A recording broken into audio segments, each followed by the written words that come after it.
de la presse nationale et internationale. Comme vous l'avez certainement appréhendé, il fallait bien qu'à un moment ou un autre, nous nous retrouvions pour faire le point de la journée d'aujourd'hui, qui a été retenu par M. Alassane Ouattara comme une journée de déroulement d'un scrutin que nous contestons, mais que nous avons l'obligation de suivre, parce que pour nous tous, cette journée est importante aussi bien dans la forme que dans le fond. Dans la forme, comme nous l'avons toujours dit, quel que soit le résultat, nous ne nous sentons pas concernés par ce qui s'est passé aujourd'hui. Donc, dans la forme, il n'y a pas eu d'événement. Il n'y a pas eu d'élection en Côte d'Ivoire. Mais en même temps, dans le fond, il était important de savoir qu'est-ce qui s'est passé réellement ce jour. Ce que nous pouvons dire à partir de toutes les informations collectées jusqu'à cette heure-ci, c'est que nos compatriotes ont boudé, dans leur très large majorité, l'opération que M. Alassane Ouattara a tenté ce jour. Son coup d'État constitutionnel et électoral a été un échec. Les Ivoiriens ont refusé de s'associer à cette mascarade d'élection.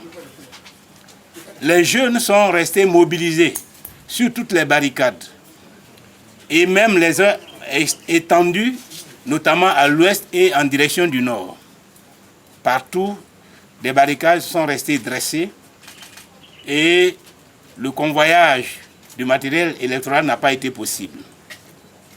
Là où les matériels électoraux ont été stockés dans des brigades de gendarmerie, ces matériels ont été récupérés et dans de nombreuses localités brûlées, comme en témoignent les nombreuses images sur les réseaux sociaux. Là où des bureaux ont pu s'ouvrir, cela a été le désert. C'est le cas par exemple à Abidjan, où il n'y a pas eu d'affrontement, d'échauffourée, de confrontation, mais où les bureaux n'ont pas du tout été fréquentés. Dans toutes les communes, à l'exception de quelques quartiers, Abidjan était une ville déserte. C'était pratiquement comme un jour de deuil national. À l'intérieur du pays, notamment à l'Est, pratiquement, nous pouvons dire que 90% des bureaux de vote ont été fermés. Il en est de même à l'Ouest. Seuls quelques quartiers, ceux qu'on appelle habituellement les Dulabougou, ont pu ouvrir des bureaux où quelques Ivoiriens se sont acquittés de cette activité. Donc, dans l'ensemble, nous pouvons dire que le mot d'ordre des désobéissances civiles a été suivi dans leur grande majorité par nos compatriotes. Ils n'ont pas été au vote. Malheureusement, nous déplorons encore une fois des morts là où il y a eu des affrontements. Une douzaine de morts à l'heure actuelle, dont 4 dans le Go et 2 dans la sous-préfecture de Niablé, plus Azadié et d'autres localités. Au total, nous déplorons à l'heure actuelle une douzaine de morts. C'est donc dire que les Ivoiriens sont restés mobilisés pour contester et pour s'opposer à cette tentative de coup d'État constitutionnel et électoral que M. Alassane Ouattara a tenté depuis plusieurs mois de perpétrer. Il n'y a pas eu d'élection en Côte d'Ivoire.